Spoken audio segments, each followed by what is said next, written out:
நம்ம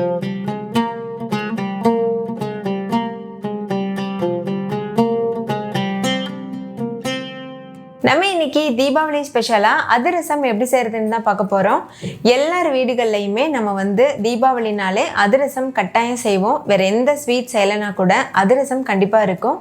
அதே மாதிரி இது நம்ம பாரம்பரியமான ரெசிபியும் கூட. ஆனா அதிரசம் செய்யறது கஷ்டம்னு எல்லாரும் நினைச்சிட்டு இருப்போம். கண்டிப்பா கிடையாது. இது ரொம்பவே ஈஸியா பண்ணிடலாம். அதிரசம் நம்ம எண்ணெயில் போடும்போது சில டைம் பிரியுதுன்னு சொல்லி நிறைய பேருக்கு பயம் இருக்கும். அந்த மாதிரிலாம் இல்லாமல் பெர்ஃபெக்டான அதிரசம் எப்படி செய்கிறதுன்னு தான் நான் உங்களோட ஷேர் பண்ணியிருக்கேன். ஸோ சின்ன சின்ன டிப்ஸ் அண்ட் ட்ரிக்ஸ்லாம் கூட நான் உங்களோட இதில் ஷேர் பண்ணியிருக்கேன். வீடியோ ஸ்கிப் பண்ணாமல் பாருங்கள். கொஞ்சம் கூட அதிரசம் பிரியாமல் ஃப்ளாப் ஆகாமல் பெர்ஃபெக்டான அதிரசம் நீங்கள் வீட்டில் பண்ண முடியும். ஸோ வீடியோ இப்படி பண்ணுங்கள். நீங்களும் இந்த தீபாவளிக்கு வீட்லேயே அதிரசம் செஞ்சு அசத்தலாம். ஹாய் ஃப்ரெண்ட்ஸ், வணக்கம். என் பேர் Abhi. Welcome to Indian recipes Tamil. வீடியோக்குள்ளே போகிறதுக்கு முன்னாடி நம்ம சேனல் இந்தியன் ரெசிபிஸ் தமிழை சப்ஸ்கிரைப் பண்ணிக்கோங்க. கூடவே இருக்க பெல் சிம்பலையும் கிளிக் பண்ணிக்கோங்க.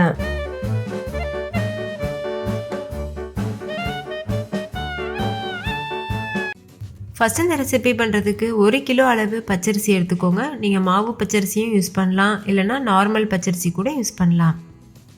இப்போ இதை 2-3 டைம் நல்லா வாஷ் பண்ணிக்கோங்க தண்ணி சேர்த்து. நல்லா கழுவினதுக்கப்புறமா தண்ணியை வடிச்சிட்டு 3 மணி நேரத்துக்கு இதை ஊற வச்சுக்கோங்க. நம்ம இன்றைக்கி செய்ய போகிறது செட்டிநாடு ஸ்டைலில் அதிரசம் செய்ய போகிறோம். ரொம்ப நேரம் ஊற வச்சு செய்ய மாட்டோம். 3 மணி நேரம் ஊற வச்சாவே போதும்.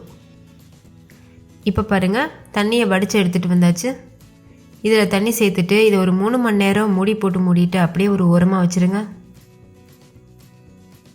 3 மணி நேரத்துக்கு அப்புறமா நம்ம இதை பார்க்கலாம்.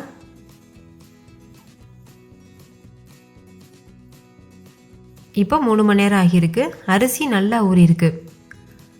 அரிசியை தண்ணியிலேருந்து வடிச்சிட்டு ஒரு துணியில் போட்டு காய வச்சுக்கோங்க. ஃபேன் காற்றுக்கு கீழே ஒரு 10 நிமிஷம் காய வச்சாவே போதும். ரொம்ப நேரம் காஞ்சிடக்கூடாது. நம்மளுக்கு தேவை ஈர அரிசி தான். அதனால் ஒரு 10 நிமிஷம் மட்டும் ஃபேன் காற்றுக்கு கீழே வச்சு உலர்த்திட்டு அதுக்கப்புறமா நம்ம அரைக்க ஆரம்பிச்சிடலாம். இப்போ ஒரு 10 நிமிஷம் ஆகியிருக்கு. அரிசி இன்னும் ஈரமாக தான் இருக்குது. கையில் தொடும்போது இந்த மாதிரி ஒட்டி வரணும். இது கரெக்டான பக்குவம். இந்த ஸ்டேஜில் அரிசி எடுத்து மிக்சி ஜாரில் போட்டுட்டு எந்தளவு முடியுமோ அந்தளவுக்கு ஃபைன் பவுடராக அரைச்சி எடுத்துக்கோங்க. நீங்கள் மிஷினில் கொடுத்தும் அரைச்சிக்கலாம். நான் இன்றைக்கி மிக்சிலே பண்ணி காமிக்கிறேன். பாருங்கள், நல்லா பவுடர் ஃபார்முக்கு அரைச்சி எடுத்துகிட்டு வந்தாச்சு. ஈர அரிசியாக இருக்கும்போது தான் உங்களுக்கு இந்தளவுக்கு நைஸாக அரைக்க முடியும். இப்போ இதை ஜலிச்சு எடுத்துக்கோங்க.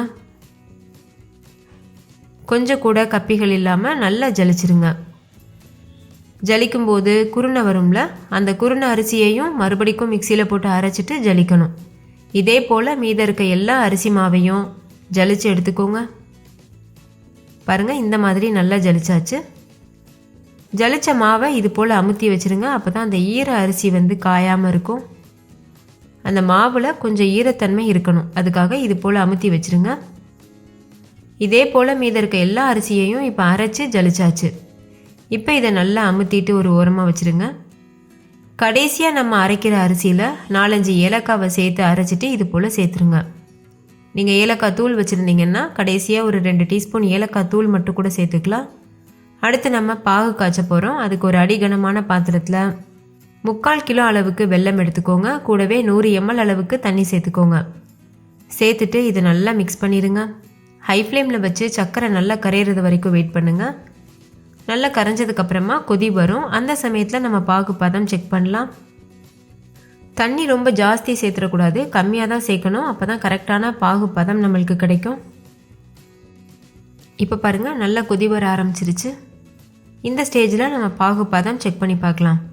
அதுக்கு ஒரு சின்ன பவுலில் தண்ணி எடுத்துக்கோங்க. அதில் இந்த பாகை கொஞ்சமாக விடணும். இப்போ நான் காமிக்கிறேன் பாருங்கள். இந்த மாதிரி ஒரு பவுலில் தண்ணி எடுத்துட்டு இது போல் பாகை கொஞ்சமாக விட்டு பாருங்கள். அடியில் போய் தங்கியிருக்கு. இப்போ இதை வெளியில் எடுத்து பாருங்கள். இப்போ எடுக்க முடியலை. நம்ம எடுக்கும்போதே கரையுது. அப்போ பாகு இன்னும் கரெக்டான கன்சிஸ்டன்சிக்கு ரீச் ஆகலை. அப்போ ஒரு 2 நிமிஷம் கழித்து மறுபடிக்கும் செக் பண்ணி பாருங்கள். இப்போ 2 நிமிஷம் ஆகியிருக்கு. பாகை கொஞ்சமாக இதில் விட்டுட்டு நம்ம கையில் எடுத்து பார்க்கணும். இப்போ பாருங்கள், கரையாமல் அப்படியே இருக்குது. நம்ம கையில் எடுக்கிறதுக்கும் கரையாமல் வருது. இதை நீங்கள் லேசாக உருட்டும் போது சாஃப்டாக அது உருட்ட வரணும். ரொம்ப ஹார்டாக இருக்கக்கூடாது, சாஃப்டாக தான் இருக்கணும். இது வந்து கரெக்டான கன்சிஸ்டன்சி. இந்த ஸ்டேஜில் ஸ்டவ் ஆஃப் பண்ணிடுங்க. இதுக்கு அடுத்த ஸ்டேஜ் போயிடுச்சுன்னா அதிரசம் மொறுமொறுன்னு இருக்கும், அது அவ்வளோத்துக்கு நல்லா இருக்காது. பாகு பதம் தான் அதிரசத்தை பொறுத்த வரைக்கும் ரொம்ப முக்கியமான ஒரு விஷயம்.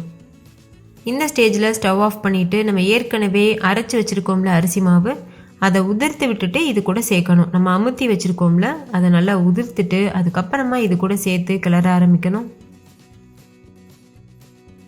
நீங்கள் இது கூட சுக்கு பொடி கூட சேர்த்து பண்ணலாம், ரொம்பவே நல்லாயிருக்கும். சில பேருக்கு சுக்கு பொடி வாசனை பிடிக்காது, அதுக்காக நான் சேர்க்கலை. ஏலக்காய் மட்டும்தான் சேர்த்துருக்கேன். நான் கடைசியாக அரைச்ச அரிசி கூட ஒரு 4-5 ஏலக்காவை சேர்த்து அரைச்சிட்டு அப்படியே சேர்த்துருக்கேன். நீங்கள் ஏலக்காய் தூள் வச்சுருந்தீங்கன்னா இந்த ஸ்டேஜில் ஒரு 2 டீஸ்பூன் ஏலக்காய் தூள் சேர்த்துட்டு நல்லா கலந்துக்கலாம். அரிசி மாவை கொஞ்சம் கொஞ்சமாக சேர்த்து நல்லா கலந்துக்கோங்க. இப்போ பாருங்கள், நல்லா கலந்தாச்சு. கொஞ்சம் கூட கட்டிகள் இல்லாமல் நல்லா இது போல் கலந்துட்டு இந்த மாவை வேறு ஒரு பாத்திரத்துக்கு மாற்றி வச்சுருங்க. இது ஒரு 2 நாளுக்காவது நல்லா ஊறணும், அதுக்கப்புறம் தான் நீங்கள் அதிரசம் செய்ய ஸ்டார்ட் பண்ணணும். இப்போ வேறு ஒரு பாத்திரத்துக்கு மாற்றிடலாம்.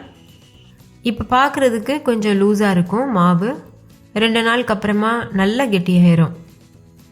ஃபைனலாக இதில் கொஞ்சமாக நல்லெண்ணெய் சேர்த்துட்டு மேலாப்பில் அப்ளை பண்ணிடுங்க. அதுக்கப்புறமா அப்படியே ஒரு 2 நாளைக்கு விட்டுருங்க.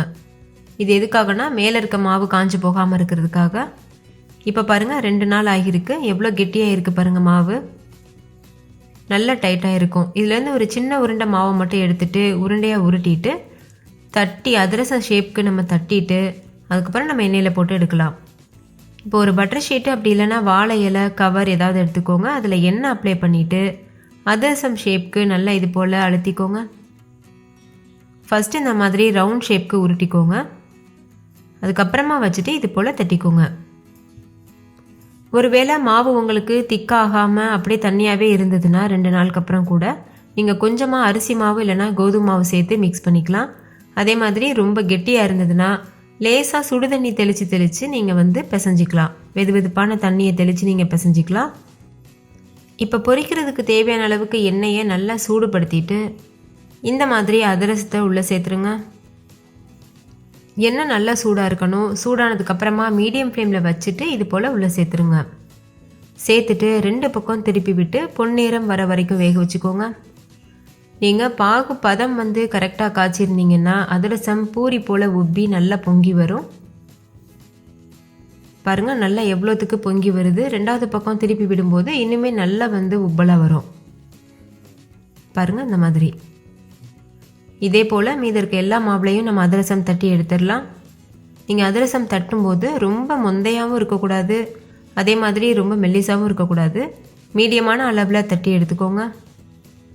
மாவு ரொம்ப குருணையாக இருக்கக்கூடாது, ரொம்ப நைஸாக ஃபைன் பவுடராக இருக்கணும். அப்போ தான் அதிரசம் நல்லா சாஃப்டாக வரும். அதே மாதிரி பாகு பதமும் ரொம்ப ரொம்ப முக்கியம். நான் இந்த வீடியோவில் நிறைய சின்ன சின்ன டிப்ஸ்லாம் ஷேர் பண்ணியிருக்கேன். அது எல்லாத்தையுமே ஃபாலோ பண்ணிவிட்டு நீங்கள் செய்யும்போது பெர்ஃபெக்டான அதிரசம் நீங்கள் வீட்டில் செய்ய முடியும். இப்போ எண்ணெயிலேருந்து வெளியில் எடுத்துகிட்டு இது போல் எண்ணெயை, அதாவது எக்ஸ்ட்ரா இருக்க எண்ணெயை அமுத்தி விட்டுருங்க. அவ்வளோதான், அதிரசம் சூப்பராக தயாராகிருச்சு. இதை நம்ம வெளியில் எடுத்துடலாம். இதே போல் மீதி இருக்க எல்லா மாவுளையும் நம்ம செஞ்சு எடுத்துடலாம். நீங்கள் பாகு பதத்தை மிஸ் பண்ணியிருந்தாலோ இல்லைனா பாகு பதம் ரீச் ஆகிறதுக்கு உள்ளவே நீங்கள் ஸ்டவ் ஆஃப் பண்ணியிருந்தாலோ கண்டிப்பாக அதிரசம் ஒழுங்காக வராது. ஒன்று எண்ணெயில் பிரிஞ்சு போயிடும், அப்படி இல்லைன்னா ரொம்ப முறுமுறுவாக இல்லைனா ஹார்டாக இந்த மாதிரி இருக்கும். பாகு பதம் தான் ரொம்ப ரொம்ப முக்கியம். சாஃப்ட் பால் கன்சிஸ்டன்சின்னு சொல்லுவோம், அதுதான் கரெக்டான பக்குவம். நம்ம கையில் எடுக்கும்போது மிருதுவான அளவில் இருந்ததில் உருட்ட முடியும், ஆனால் ரொம்ப சாஃப்டாக இருக்கும். அதுதான் கரெக்டான பாகு பதம். அந்த ஸ்டேஜ் நீங்கள் எடுத்துட்டிங்கன்னாவே போதும், உங்களுக்கு கரெக்டாக அதிரசம் வந்துடும். நான் இந்த மாதிரி தட்டையாக தட்டி போட்டிருக்கேன். நீங்கள் நடுவில் ஒரு சின்ன ஓட்டை போட்டுட்டு அதுக்கப்புறம் கூட அதிரசம் பண்ணலாம். அந்த மாதிரியும் நீங்கள் பண்ணலாம். நம்ம இன்றைக்கி பண்ணியிருக்க அளவில் அதிரசம் 60லேருந்து 70 கிட்ட கிடச்சிருக்கு. நீங்கள் 1 கிலோ அரிசியில் செஞ்சாலே போதும், நிறைய அதிரசம் செய்ய முடியும். நீங்கள் இப்போ தான் அதிரசம் செய்ய பழகுறீங்கன்னா 1 கப் அரிசி எடுத்து செஞ்சு பாருங்கள். 1 கப் அரிசிக்கு 3/4 கப் அளவுக்கு வெல்லம் சேர்த்து பண்ணணும். அந்த மாதிரி குறைவான குவான்டிட்டியில் செஞ்சு பாருங்கள். அதுக்கப்புறமா நீங்கள் 1 கிலோ அரிசியில் பண்ணலாம். ஓகே, இந்த தீபாவளிக்கு நீங்களும் வீட்டிலையே அதிரசம் செஞ்சு பாருங்கள், ரொம்பவே சூப்பராக இருக்கும். ஃபஸ்ட்டு டே கொஞ்சம் ஹார்டாக இருக்க மாதிரி இருக்கும். நீங்கள் செகண்ட் டே சாப்பிடும்போது நல்லா சாஃப்டாக இருக்கும். முழுமையாக ஆறுனதுக்கப்புறமா ஒரு ஏர்டைட்டான கண்டெய்னரில் போட்டு ஸ்டோர் பண்ணி வச்சுருங்க. அப்போ 2வது நாள் சாப்பிடும்போது தான் அதிரசம் நல்லா சாஃப்டாக இருக்கும். ஓகே ஃப்ரெண்ட்ஸ், இந்த அதிரசம் உங்களுக்கு ரொம்ப பிடிச்சிருந்துச்சுல? பிடிச்சிருந்தா லைக் பண்ணுங்கள், உங்கள் ஃப்ரெண்ட்ஸ் கூடவும் ஷேர் பண்ணுங்கள். நீங்களும் வீட்டில் செஞ்சு பார்த்துட்டு டேஸ்ட் எப்படி இருந்ததுன்னு கமெண்ட்டில் சொல்லுங்கள். தேங்க்யூ, பாய்.